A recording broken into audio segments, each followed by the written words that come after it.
trying to have a little fun with some introductions. We are going to ask the mentors to introduce the inductees. Each of the inductees received a little piece of paper when they came in. You should have a colored piece of paper. Hold it up so we can see what color you have. We're going to have a little fun with it real quickly. Depending on the color you have is how you're going to be introduced. So this lovely lady over here has a green slip of paper. That means that she's going to chat with her mentor for about 30 seconds. She's going to share her favorite place on earth. And then when it comes time to whip around the room and do inductions, the mentors are going to introduce the inductees. The mentors will introduce them with their name, their position, and share that little special side note about themselves, depending on the color piece of paper they have. All right, so 30 seconds to gather your thoughts. Go ahead.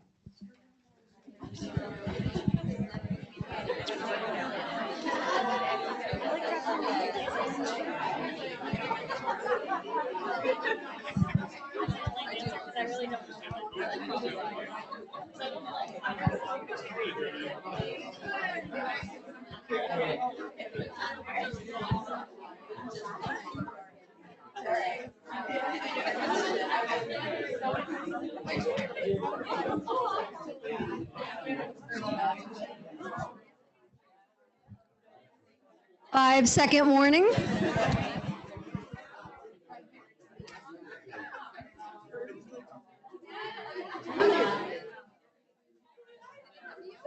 All right, everybody ready?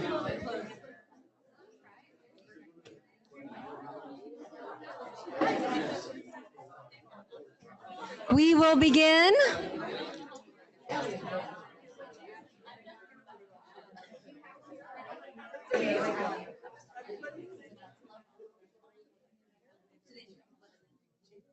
All right, thanks everybody. We're going to start right here. First set of introductions, and we'll just snake around the room, starting right here. Go ahead. So this is Katie. Oh, geez. This is Katie Heiselman. She's a speech and language pathologist and the teacher in the language enrichment classroom for our preschool classrooms. Her favorite place on earth is in the Poconos. There's a lake. She went on to explain, but I'll just summarize the Poconos. Good, a mountain girl. And would you like to share the inductee that is not here? Sure. So my name is Kelsey Anderscavage. I am mentoring Julianne Ramus. She's a speech pathologist evaluator. She's not here right now because she's at home with her daughter. So I know she likes to spend time with her. Thanks. I wish she could be here though. Thanks. Mentor? Go. Hi, this is Danielle. She's a new teacher at the ELA at Pre-K Counts, and her favorite superhero is Captain America. I don't need a microphone. I think I should go really loud. Oh. Okay, I'll kind of whisper then, so I'm not blowing us out. But this is Melanie Perlman. She's a teacher at Pre-K Counts at ELA. Her mentor couldn't make it tonight because Melanie was just hired on Friday, so I kind of had to scavenge to find someone. But her favorite food is macaroni and cheese. This is Kelly Kearns. She's a speech pathologist in the non-public schools, and her favorite hobby is baking, and she's world famous for her snickerdoodles.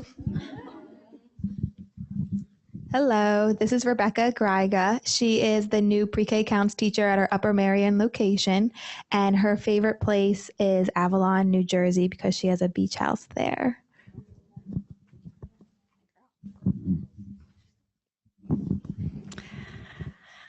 So this is Jessica Rivera. She is our new bilingual school psychologist, and we are so thrilled to have you here. Jessica, her hobby, she wanted to say writing reports, but I told her that's not allowed. That's not a hobby. So she said it's reading.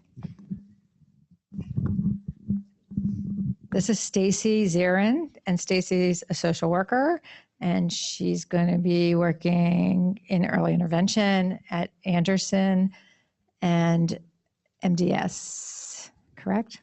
Okay. I just wasn't sure about that last one.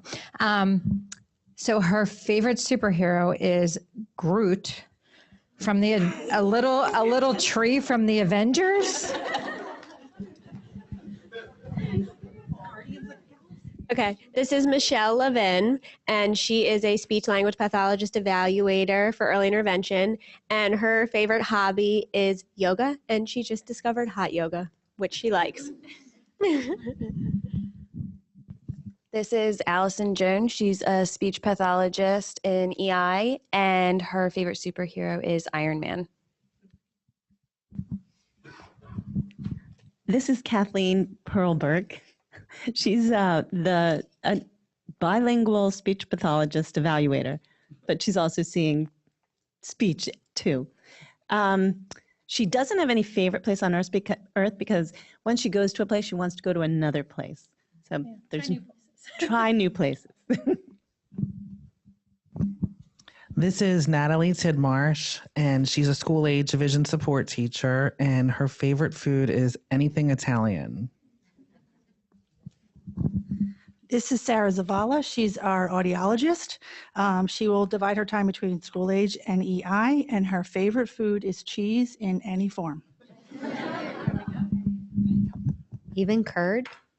Okay, all right, okay. All right. All right, big round of applause for everybody for having a little bit of fun, a little bit of laughter to do that. Dr. Landis did a wonderful job welcoming you to our first induction meeting of the year.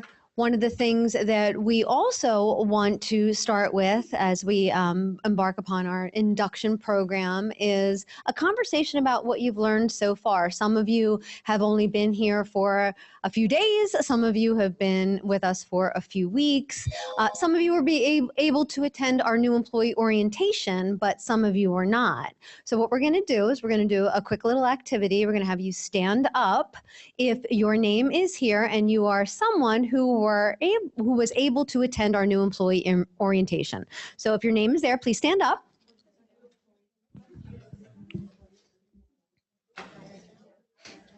Okay. Everybody good? Okay, so the folks that were able to come to new employee orientation learned a little bit more of an expanded version of what Dr. Landis did at the beginning about our organization. So what we'd like you to do is we'd like you and your mentor to go stand around the room in your pairs.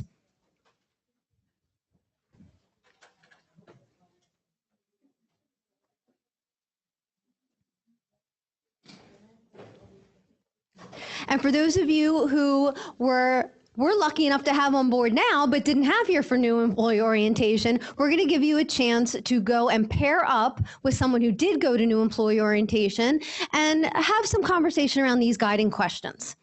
What do you like about your job in the organization? What surprised you during your first few weeks on the job? And how do you see your job relating to the organization's mission, which Dr. Landis spent a little bit of time talking to you about.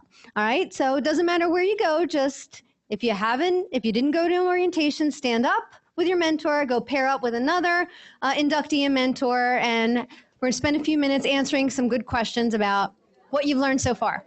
All right, I'm following you. All right, I hear the volume decreasing a little bit. That tells me you're wrapping up. When you're all done, go ahead and head back to your seats and we'll do a little sharing with the whole group.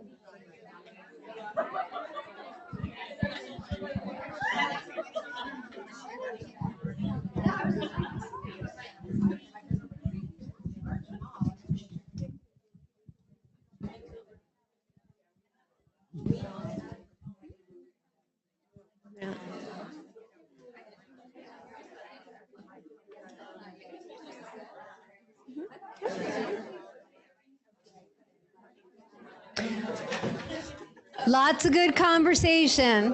When you're all done,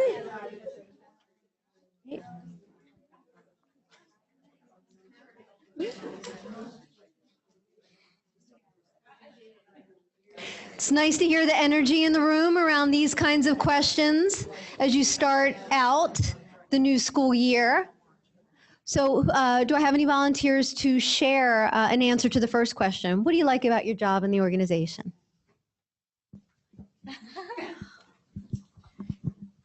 So I've just started today, so I've only seen a couple hours of the pre-K counts program.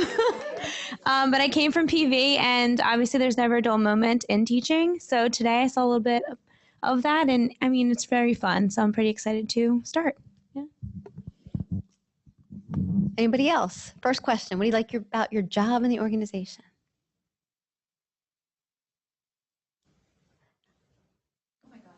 Thank you. Thank you. Makes us feel good that people are busting with things they like about their job. I appreciate the autonomy that I'm able to kind of do what I need to do, and my supervisor trusts me. And what do I like about the organization? I was saying this, it's like I appreciate the scope of what the IU does. I came in thinking that it was just therapeutic and educational services. I had no idea that you offer all of those back-end services to districts. I mean, that's a huge value, and I think that's cool. Terrific answer. What surprised you during your first few weeks on the job? Something that's cool to share, something that's okay to share. Surprises. Come on, it's always full of surprises.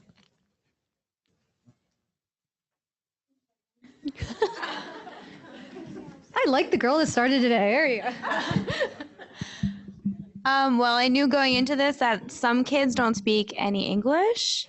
So I know some Spanish, but now I really need to brush up on my Spanish. So that way I know how to help them. The diversity surprised her. One more. Something surprising. First couple weeks.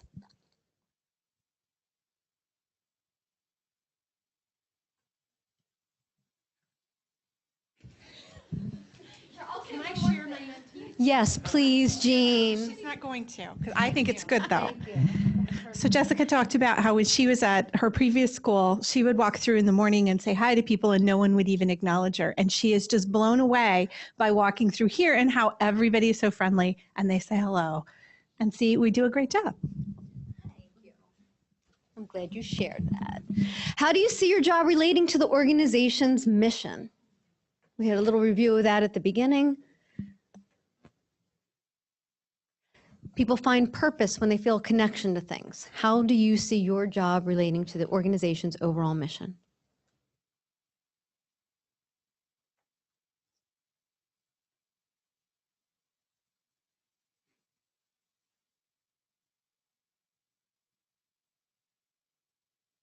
We have so many directors and administrators here with us this evening to support us. Would one of them like to answer the question? How do you see your new staff fitting into the organizational mission? Thank you. I had to remember what I said. I see what my job is relating to the organization's mission is just being able to help kids and their families, and especially being able to manage the needs that they have, which are so vast in this county. So I won't press for a second. All right. Great answers, great conversation. Part of the reason we wanted to do this was to make sure that everyone here realizes the scope of the work that the IU does, how important your role is in that work, regardless of what that role is. And also, you are joined today by your directors and administrators and mentors because there is a support system in place for you. As a matter of fact, this entire group of folks works together on a regular basis to get feedback on our induction program, plan our induction program, and make some informed decisions moving forward. So thank you to all of you who are here as support for that, and you play an important role in the induction program as well. So you got two handouts when you came in. This year, some of the feedback around induction led us to this one-page document, which is our induction program guidelines and submissions. The induction program revolves around two main components, which I will go into in a moment, but this overall document is basically a calendar for you. It's a calendar for you, it's a calendar for your mentor and your supervisors to make sure that you are taking care of all the components of induction that are not only required by the Pennsylvania Department of Education, but also by the Montgomery County Intermediate Unit. If you look down the list, you will see We've kind of given you a sense of when to start to do things. So we kick off with our opening meeting today, September 12th. Your fall work will revolve around not only thinking about your peer observation that you will do with your mentor. You will be attending another office level meeting. There'll be 3 of them over the course of the year. Then we move into the winter where we have our second office level meeting. Around that time, your mentors will be able to submit their logs of the work that they have done with you. Then in the spring, you'll have a second opportunity to be in a peer format with observation to help you learn and grow. We'll have our third office level meeting. And then the mentors will also submit their logs for the second half of the year. So each of you has work to do. We tried to indicate in the checklist what the inductee is responsible for and what the mentor is responsible for. And then the best part about it is we have a nice big meeting on May 31st at the end of the year so that we can do a little celebration of all the things we've accomplished throughout the year. So this is just a big picture overview of the year at a glance. It's for you to hold on to. I'll go into some of these things a little bit more in depth when I meet with the mentors during one of our breakouts. What we really want to focus on, though, is not the what, but the why. And the why of what we are doing is really grounded into really important components. This idea of peer collaboration. So mentors and inductees work together and collaborate on a regular basis. And we provide a framework for that. And the framework for your collaboration should always, always, always be focused on the inductees' growth in their position, and they should be grounded in the framework for teaching. Because having conversations about planning and preparation, classroom environment, the strategies that you're using, and your professional responsibilities, regardless of your role and responsibilities, will only help you grow and get stronger in your role. The second piece is peer observation. This is a little bit unique to Montgomery County IU.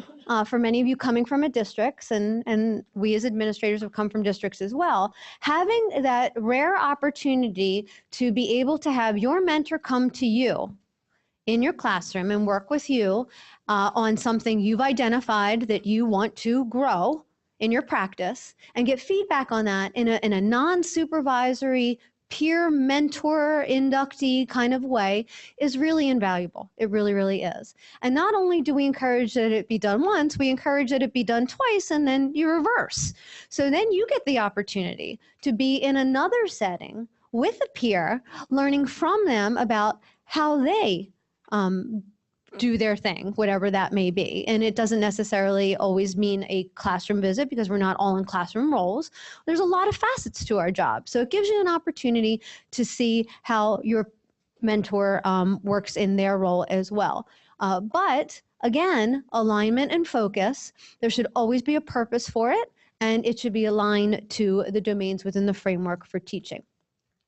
All of these documents are available, and we'll show you where in a little bit on SharePoint, but the thing you have to remember is that there are additional resources on them because we have so many different roles within the organization.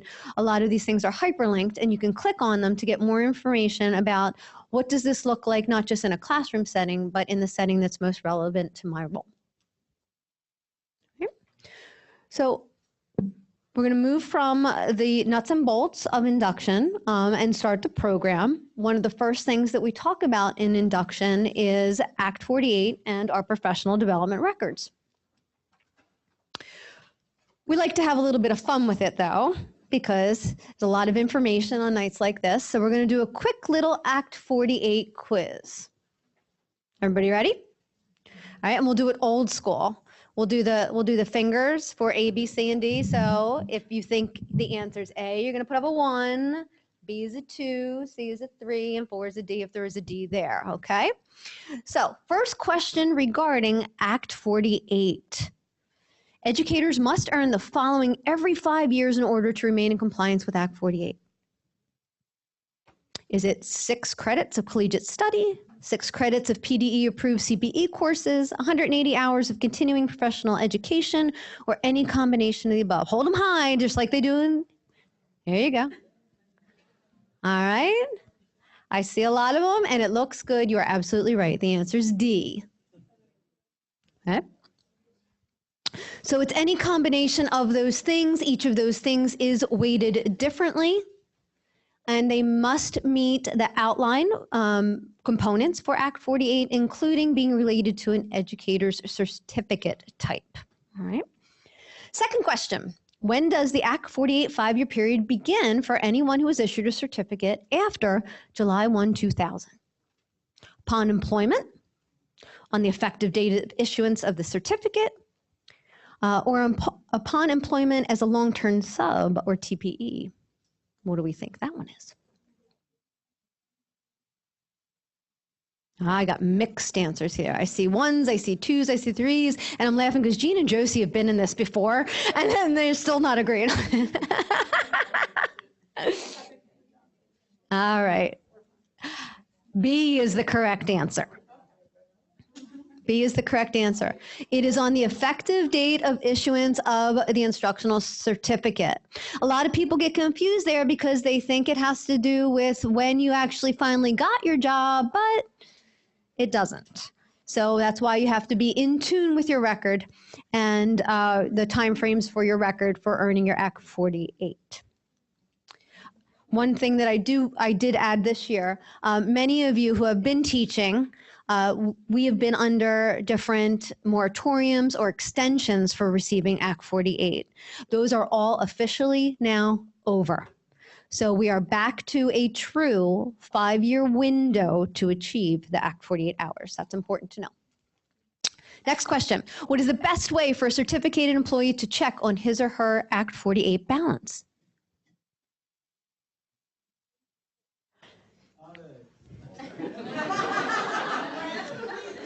Jack's helping. Your choices are to call Human Resources, check the PD website, or log into My Learning Plan. I see a lot of twos. It is B. Okay. Remember, My Learning Plan is not the be-all, end-all of your professional record when it comes to professional development. My Learning Plan is going to have many of the things that you have participated in that are generated by us as the provider. You go to other things that providers award Act 48 credit for. So it is really important to be familiar with the PERMS website, and that is the link to the PERMS website. All you need to do is put in your PPID number. And here's a little trick. If you're going to be out and about doing professional development, put your PPID number in your phone as a contact so that you have it at all times. All right.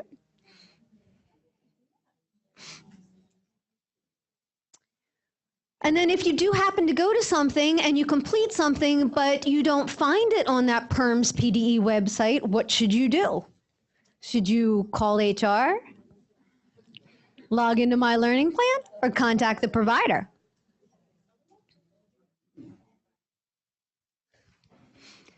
You have to contact the provider, okay?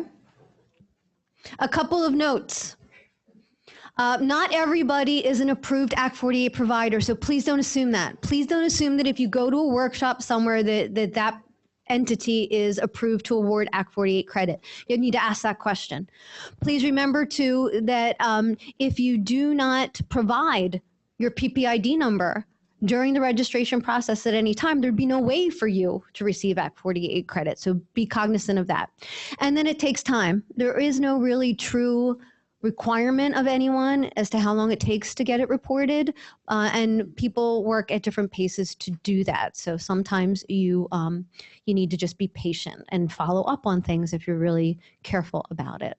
All right, so just to wrap up, when it comes to Act 48, which is the record of your professional development, keep your information updated. A lot of people have name changes, address changes, email changes. It's really important that you keep things updated. As I said, no PPID number given, no credit, so don't assume that there's any way they would be able to find that number without you giving it to them. And also there are usually really pretty strict procedures too in terms of what else you have to do, such as signing in, sometimes signing out, and always completing an evaluation. So if you think that evaluation is just fluff, it's really not. It's actually required by PDE for Act 48 credit. And then if you are ever worried, again, check it regularly every now and then. Be aware as a professional what your personal window is for Act 48 reporting. And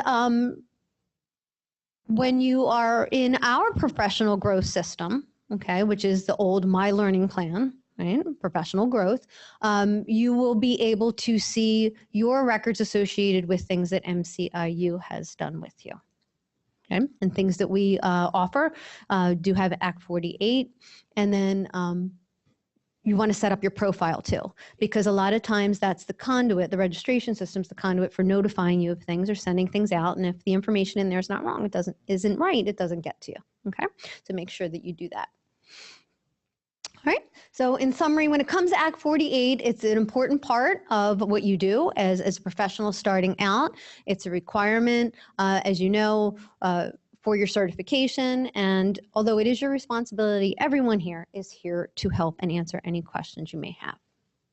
Any questions right now regarding Act 48 or your professional development records?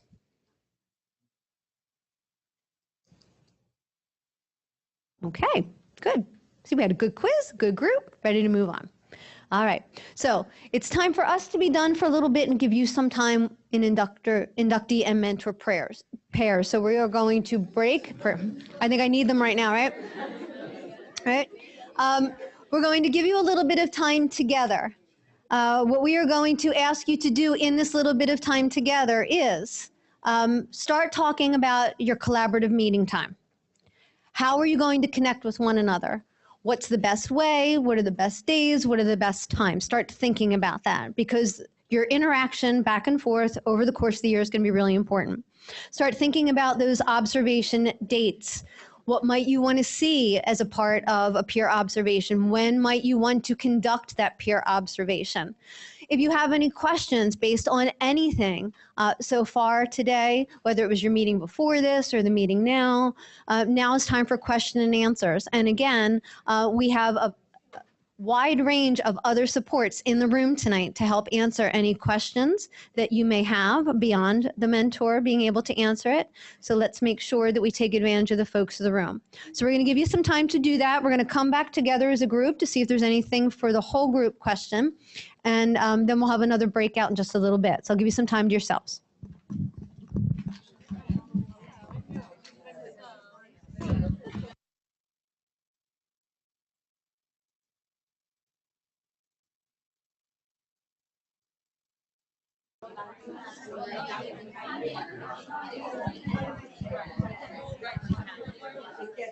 All right, we're going to ask that you wrap up whatever conversations you're having so we can come together as a group.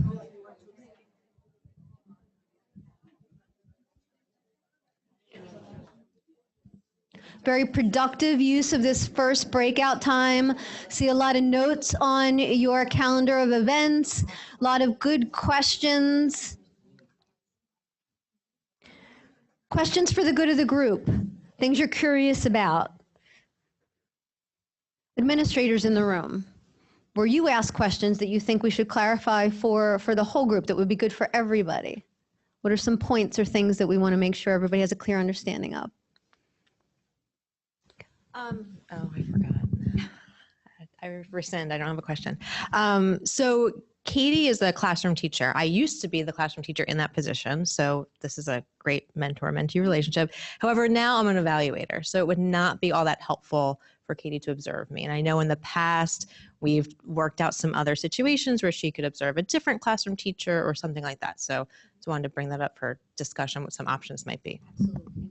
So that's why we work with the supervisor to schedule so that it is a meaningful and relevant and valuable experience.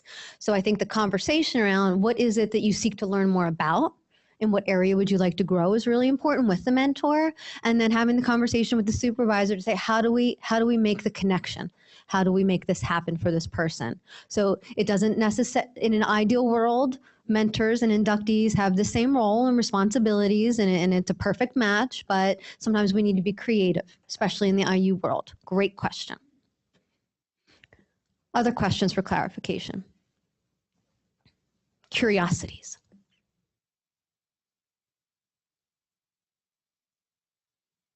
Then we had a question about how long does an observation have to be, right? That depends. That depends again on what is it that you're seeking to learn more about. How much time do you have available to be released from your role and responsibilities to go and do the observation? What's it going to take to get to the heart of what it is that you're seeking to find? So there is no minimum, maximum. You're going to use your professional judgment to do that. Anything else?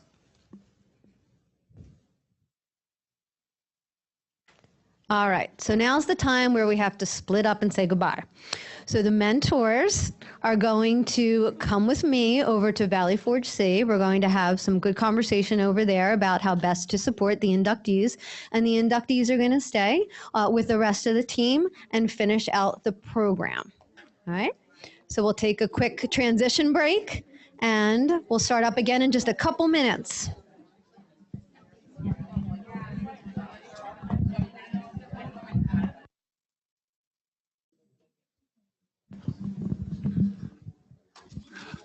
All right, good evening again. At this point, if you are a mentor, you are in the wrong room. So you could go to another table if you feel lonely there. Left all alone at your table. Good evening again. We have just about 35 minutes left in our induction tonight, so we do want to get you out of here around 7. For those who are not familiar with me, though I feel like I know most of you at this point, I'm Jack Curry. I'm the Human Resources Director. And this part of the program, we're going to go a little bit more into some areas that we think are really important to talk about. First one being the PA Professional Code of Conduct for Educators. And I'm going to hand it off to a couple of our directors and talk about FERPA and confidentiality. And then I'm going to come back up and talk about Act 82. And then also just about our frontline professional growth, which is where our evaluations are going to be done out of. But just to kind of give you all a sense, I've been through, as part of the intermediate unit, several of our induction programs. We are always really excited welcoming all these new staff here every year. And really just, I mentioned it to those who are here in orientation, it's just a real compliment to you that you are part of our staff. We are fortunate here at the intermediate unit that we do have such great reputation, that we do get a lot of really qualified candidates. And so we're real excited that we're able to get you in here because we know exactly how qualified you all are and what you're going to really bring to the intermediate unit. So I also did make a note because I didn't think we talked about tying the job back to mission. We got to make sure by May that you guys can very clearly and easily tie your jobs all back to mission. I know we're a little bit shy tonight, a little late in the day, but that is critical for us, that you really understand our mission here at the intermediate unit and that you're able to really draw those clean connections because as we move forward here in our goals and what we want to achieve as an intermediate unit, you guys are all the ones that are going to make that happen for us. And those missions and helping those students, which you guys are also super at doing, we all got to be on board with that. So I noticed that earlier tonight, and I know it's tough, but that mission is really something that drives us here at the intermediate unit. In terms of getting a little bit into professional code of conduct for educators, is everybody, let me see if I can do something here, right, just real quick. Sometimes we lose the, let's see if that helps at all. There we go. All right. Who here is familiar with the PA Professional Code of Conduct? Real quick. Anybody? All right. Well, this is going to be a great introduction for you then. As a teacher, a certified teacher in the state of Pennsylvania, this really is an overarching code of conduct that all certified professionals, I should say teachers, certified professionals are expected to adhere to here in the state of Pennsylvania.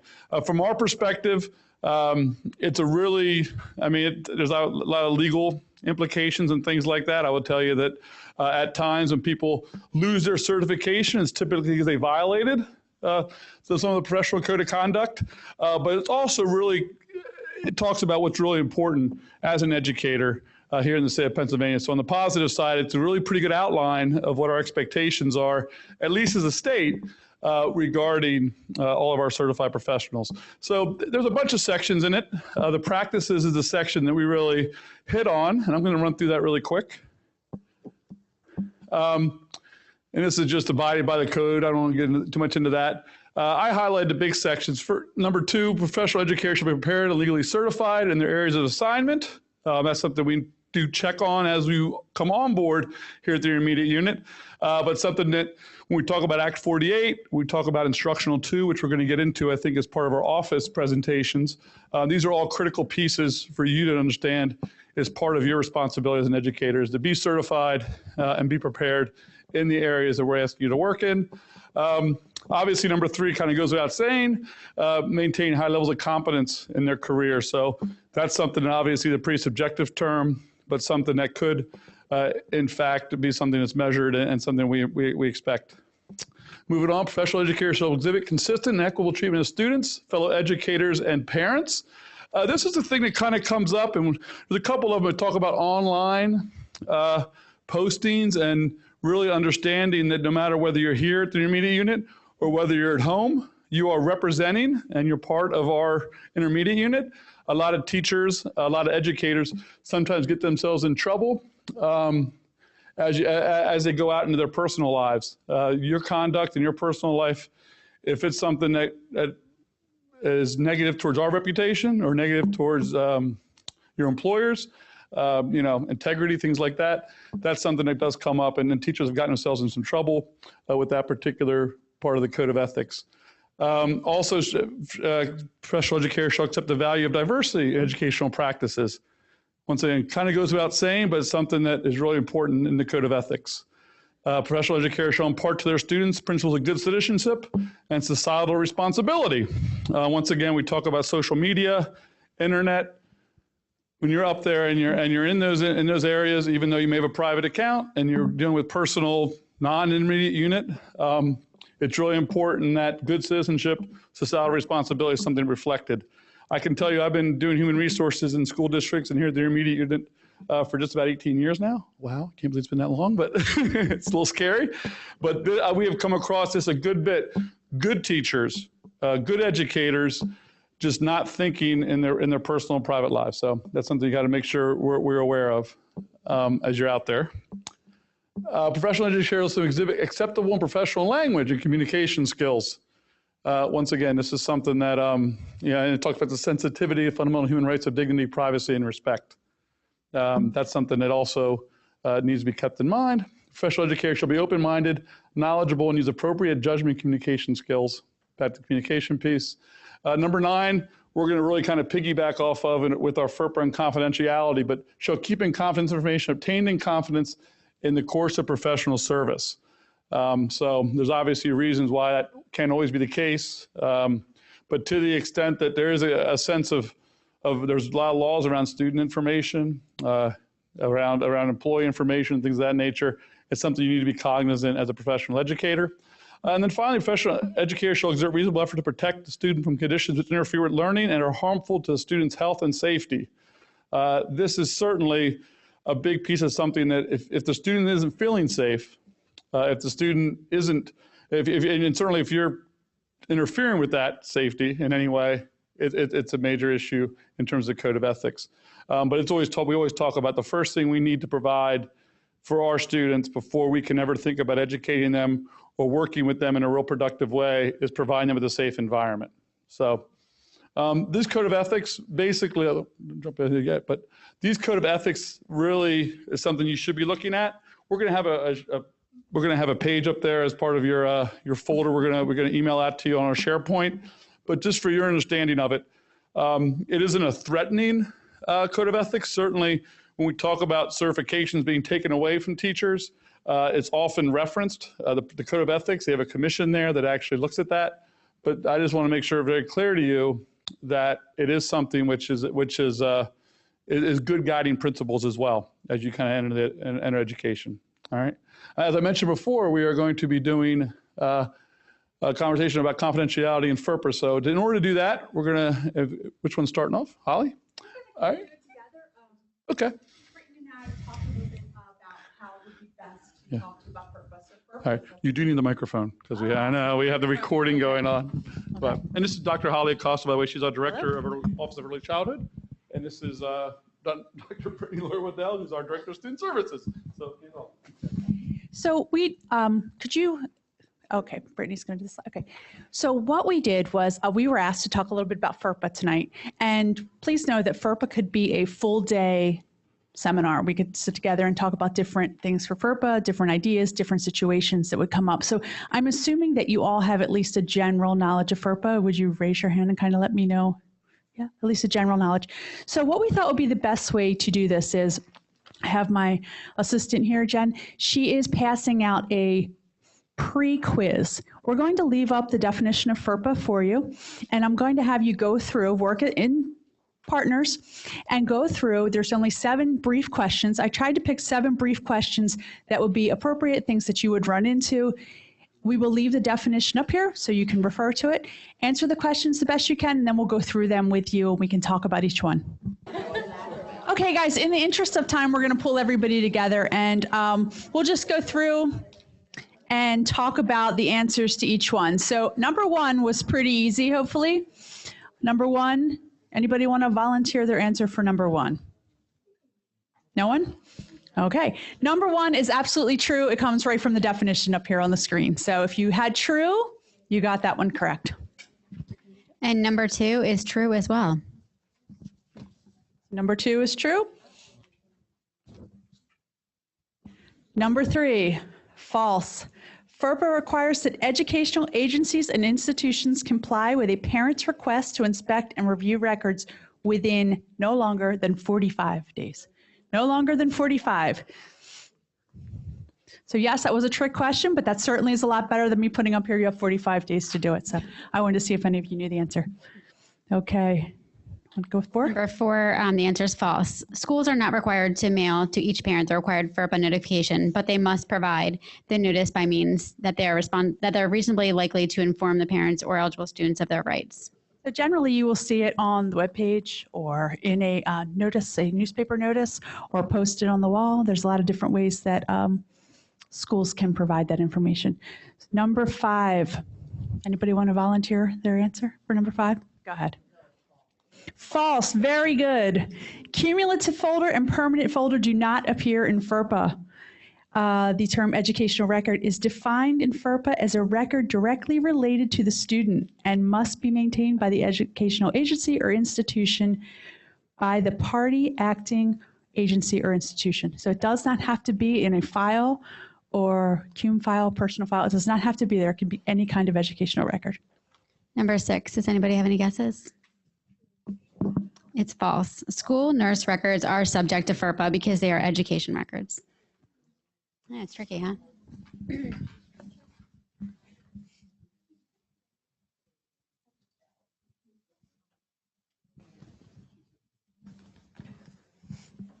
Okay, number 7. Who has the answer for 7? Number 7 is true. FERPA provides rights to either parent, regardless of custody, unless the school has been provided specific information that you should not be providing that. So if you have in family where the parents are divorced, unless there's something specific indicating that one parent cannot have access to it, both parents are able to access it for their child. Okay, so again, that was a very brief overview of things that maybe you will run into. Maybe you will think a little bit about those. If you have other FERPA questions, like I said, we could have an all day in servicing on FERPA, but I hope that that answers some of your more common questions. So Ashley is going to provide you with the answers in case you want to study over them on your own. And thank you very much, guys. Thank you.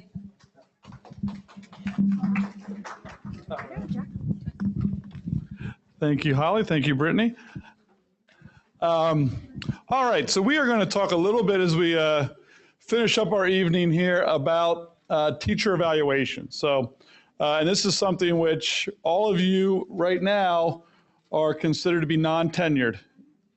Is any tenured people here? I hope not. So, but as a non-tenured professional, you're entering our intermediate unit. There's a couple of things.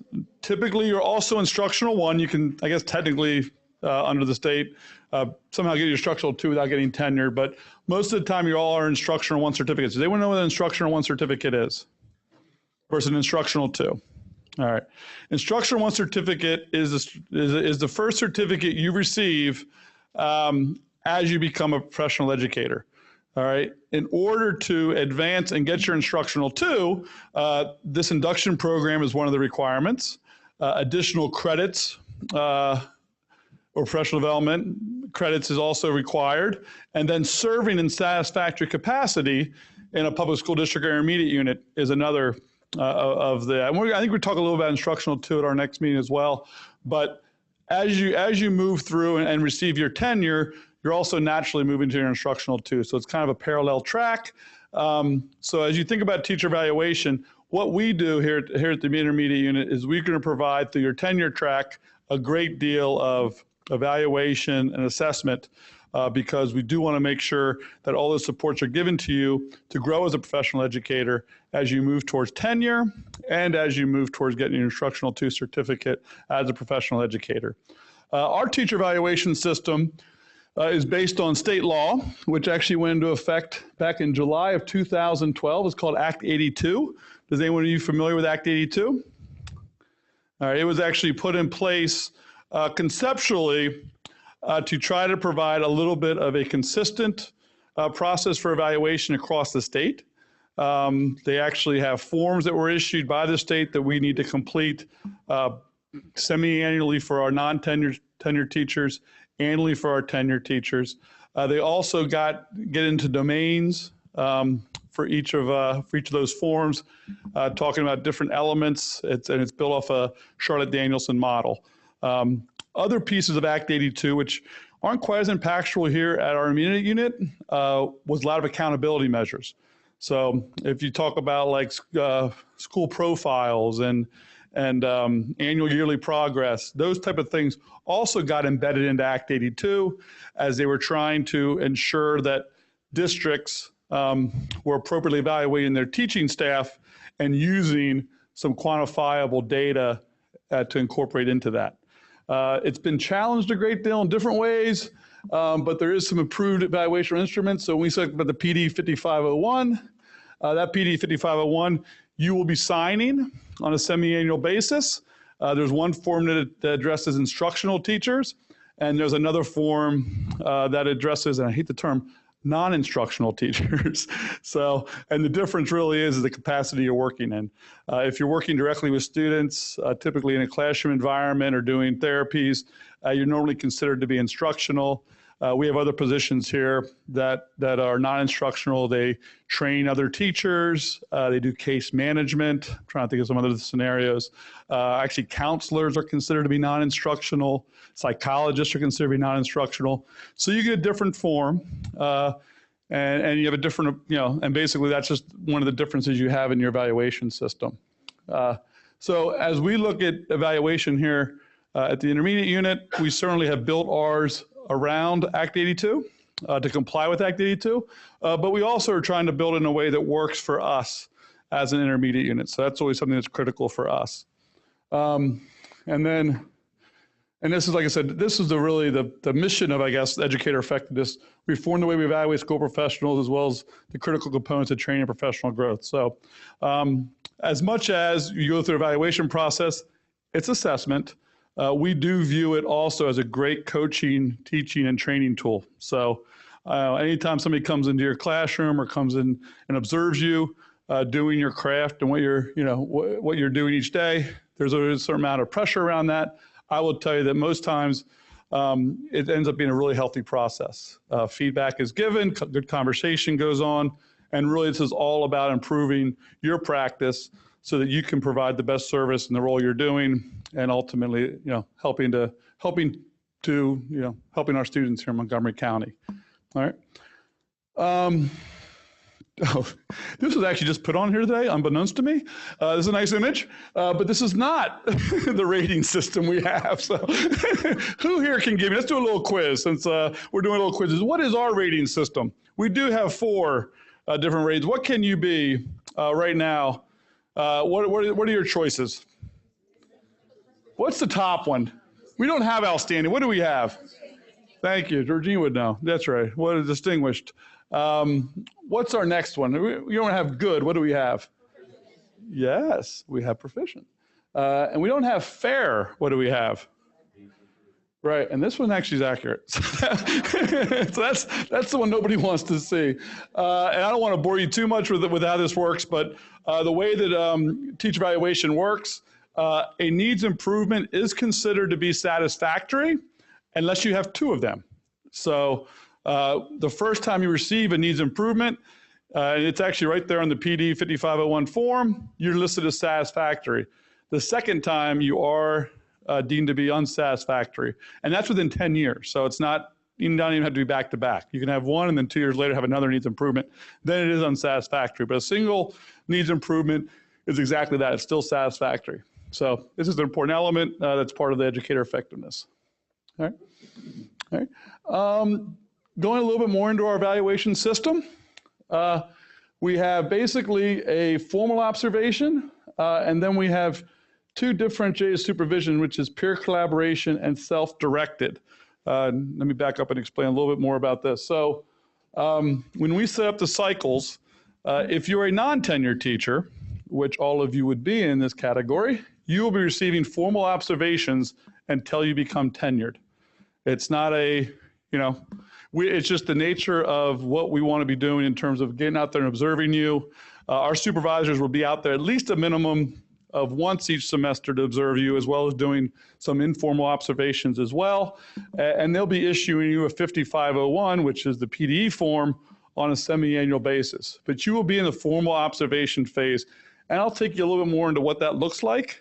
We actually made some changes to that this summer. So I'm going to be more of a narrative as opposed to being able to show you too much at this point. But that formal observation process is really out there so we can really support you, and we're making sure our supervisors are getting out there and meeting with you and working through some of your professional practices. Once you are tenured, then you are in what's called a 3-year cycle. So we require that all of our teachers are in a formal observation phase at least once every 3 years. So once you're tenured, you would go into, you can either do a peer collaboration project or self-directed project, but that would only be for 2 years, and then you'd be back into a formal observation. So that's why we have this 3-year cycle. I will tell you that some great work has come out of these other models, these projects. Typically, our teachers do a really fantastic job of coming up with some really interesting projects to be working on. That does not mean you're not going to be receiving observations. It's just there's no requirement for us to formally observe you during that time. But certainly, we always encourage our supervisors, and our supervisors historically have done a really great job of making sure they get out there and providing that support, even if you're in those other 2 categories. So once again, it's formal observation is what you'll be in so long as you're non-tenured. And I said 3 years. If you're on any kind of leave where you don't work the appropriate amount of time in a semester, then that semester you wouldn't get an evaluation, so that 3 years could move on. We have people in our IU that actually want to have families, which which have a tendency to sometimes take a 3-year process and make it 4-year process, which is great. It's all super. But then they say, well, I thought it'd be tenure up to 3 years. It's only if you're actively here and you're working enough days in a semester to get that semi-annual. So it actually, it's the way it's worded is 6 satisfactory semi-annual evaluations that you have to receive. So just a little piece there, but typically it's 3 years. It really depends though on how much you're working and if you take any leave time. So is there any questions on that? All right. Frontline professional growth is where we do all of our evaluation. And just to kind of give you a sense of this, we actually moved over Frontline. For those of you who, well, all of you must have done this, applied to us through our recruiting hire, probably did it through Frontline. That's been in place since at least springtime this year for applicant tracking. Frontline also owns our ASOP, which is where you guys are doing your absence management. So if you need to go in and take a personal day, that's all done through Frontline as well. So we have made a concerted effort to use Frontline to try to bridge together a lot of these different activities that our teachers are involved with. The other one, though I don't think you guys would be as much involved in that, we actually have an hourly time tracker software through Frontline called Veritime. But I don't know if you guys need to use that as much. So that's not one that you guys typically use. And then we have professional growth. For those of you who may have worked elsewhere or have heard of My Learning Plan, who's heard of My Learning Plan? Yeah, My Learning Plan. I think Donna's presentation actually had that as the address, My Learning Plan. My Learning Plan is owned by Frontline as well. That's actually going to be the where you can sign up for courses for Act 48. There's also a module in there called OASIS or evaluation. All right, we are right now updating all of our forms, but our formal observation process is something which is handled through there. And the way it typically works is as you are invited to do an observation, you would actually receive something from your supervisor. You would go in, fill out what's called Form 1. That then goes back to our supervisor. They come out and observe you, and then we will have a form that's sent to you typically within 3 or 4 days. It has a score as well as some comments and inventory over that particular formal observation process. You also then will be scheduled to meet with them to discuss that, and then that process then would be recorded in our professional growth system so that we then have that as a record. At the end of the semester, you will then have the PDE form, which we are promising to have that also, which is also going to be professional growth. So you can do that electronically. In the past, that used to be a hard copy, and that was always kind of a pain because we have to get them back together to sign the form and fill that out. That all should be in professional growth. At that same time, there will be additional feedback given to you through a rubric, which is pretty reflective of your specific position. So for those who are doing instructional work, that's typically the framework of teaching. A framework for teaching rubric, but others who may be doing other psychologists, counseling, things like that, they have their own set of rubrics, and that'll be done at the end of the semester. So we're going to go into this in a little more detail, I believe, in our office meetings with you, but just to kind of give you a sense, the system we'll be using that for frontline professional growth, if you don't have a profile in there yet, we certainly will be getting that for you in the next 3 or 4 weeks. Most of our new teachers, as we sign you up, you got access to our applicant tracking to fill the forms out. You then moved over, and that all information went over to Central. All that's coming through the same place in terms of user access. So you then would be able to use that as well for professional growth. So you should be able to go in there and get those forms. So, is there any questions on that? That was a big mouthful there, but I want to make sure I got that out to you. All right.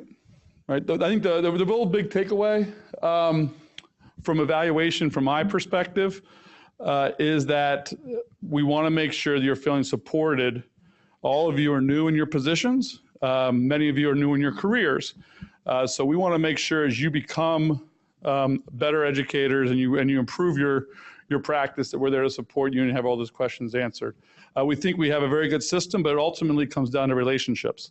So to the extent that you're having, you have the mentor this year as part of your induction program, make sure you utilize them. They have been through these processes before, so they understand how they work. Also, make sure you're utilizing your supervisors and making sure that you stay in touch with them and that you're feeling supported there as well. One thing, I come from a school district. Who's here, if you had a prior job, who's worked in a school district here? Yeah, I'm seeing quite a few hands, right? Yeah. Coming from a school district, I will tell you that the big difference I see as intermediate units is how spread out we are. Dr. Landis, in his early slide, and I don't know how much you saw that, but literally Montgomery County goes from, down in the southeast bordering Philadelphia with Cheltenham and the districts down that direction, all the way up to Upper Perkiomen, west to Pottstown. It is a huge county. And we have 22 school districts here, and we're supporting all of them through our intermediate unit. So where a school district you have face-to-face, and it's not hard to get to because we're all in the same geographic area, and I was in Westchester for about 10 years, it was really nice. Oh, I could drive over to, Ruston High School. And here it's much more difficult. So I know that Donna was talking to your mentors about using things like Skype and using some of those type of different devices to try to bridge that, because it is very hard to get together. So, we obviously brought you into Lafayette. A lot of you had to commute to get in here tonight from where you were located at.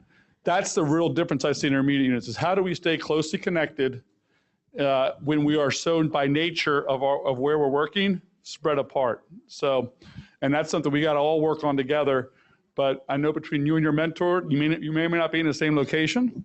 Certainly, your supervisors are located here for the most part.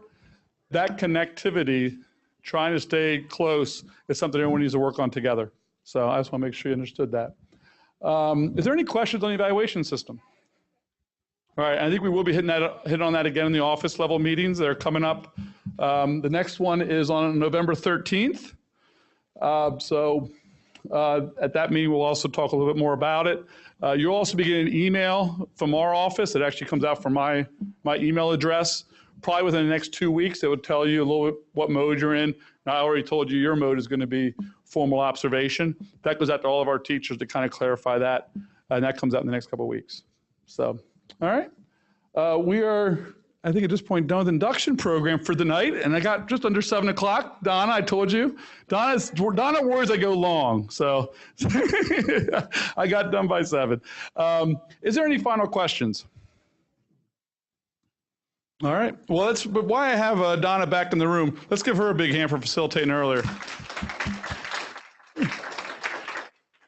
The whole induction team for all of your input and your role in tonight. Just so you know, I have encouraged your mentors to not use phone or email to meet with you, but perhaps use Skype meetings. Yes. So that you can see each other. So don't be surprised. Mentors reach out and schedule some Skype time with you so they can see you face to face when they can't really physically be with you because it's too hard with the proximity of job. Yep. So good luck and have a wonderful day. Thank you, everybody. Have a great next rest of your week. Thanks.